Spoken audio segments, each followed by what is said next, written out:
আজকে হঠাৎ জর্দা খেতে ইচ্ছে করলো, তাই জর্দা তৈরি করে ফেললাম। একদম সহজভাবে আজকের এই জর্দাটা তৈরি করব। ভিডিওটি যদি শুরু করে থাকেন তাহলে একটি লাইক, কমেন্ট ও শেয়ার করতে পারেন। তৈরি করার জন্য প্রথমেই আমি এখানে 2 কাপ বাসমতি চাল নিয়েছি। চাইলে এখানে পোলাওয়ের চালটাও নিতে পারেন।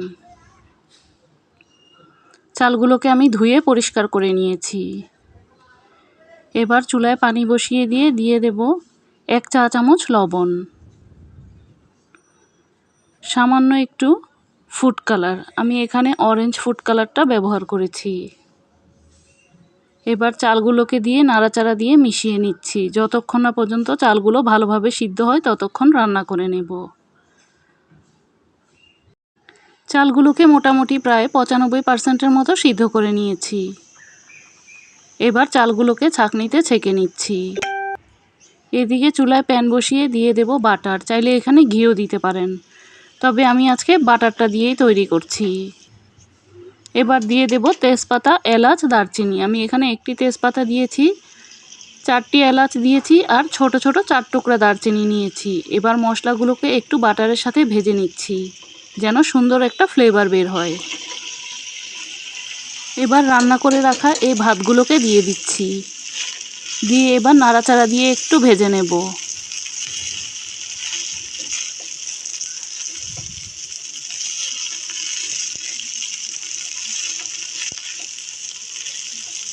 বাটার আর মশলার সাথে কিছুক্ষণ ভেজে নেওয়ার পর দিয়ে দেব এখানে চিনি।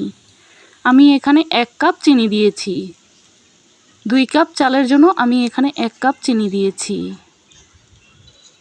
মিষ্টিটা কিন্তু যার যার পছন্দ অনুযায়ী নেবেন। এবার খুব আলতো হাতে নাড়াচাড়া করে দেব যেন ভাতগুলো ভেঙে না যায়। ঢাকনা দিয়ে ঢেকে 5 মিনিটের জন্য রাখবো যেন চিনিটা খুব ভালোভাবে গলে যায়। এবার ঢাকনাটা সরিয়ে একটু নাড়াচাড়া করে দিচ্ছি।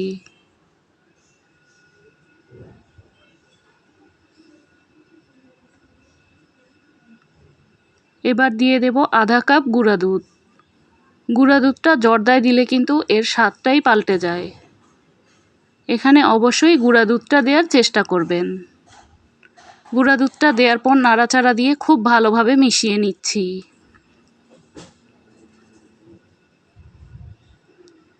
এবার দিয়ে দেব কিশমিশ, কাঠবাদাম কুচি, চাইলে আপনারা যে কোনো বাদামই দিতে পারেন। আমি একটু বেশি করে দিয়েছি, আপনারা পছন্দ অনুযায়ী দিয়ে নেবেন। এবার নাড়াচাড়া দিয়ে ভালোভাবে মিশিয়ে নিচ্ছি।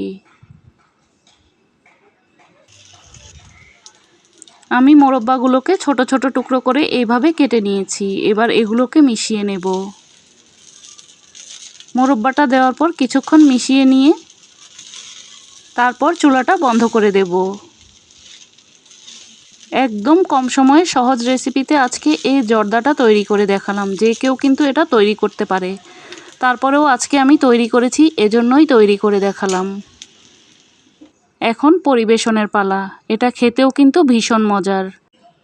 এভাবে জর্দা তৈরি করলে কিন্তু বিয়েবাড়ির স্বাদ ঘরে বসেই পাবেন। এই রেসিপিতে একবার ট্রাই করতে পারেন। আজকের মতো এখানেই বিদায় নিচ্ছি। আবারও দেখা হবে নতুন কোনো রেসিপি নিয়ে।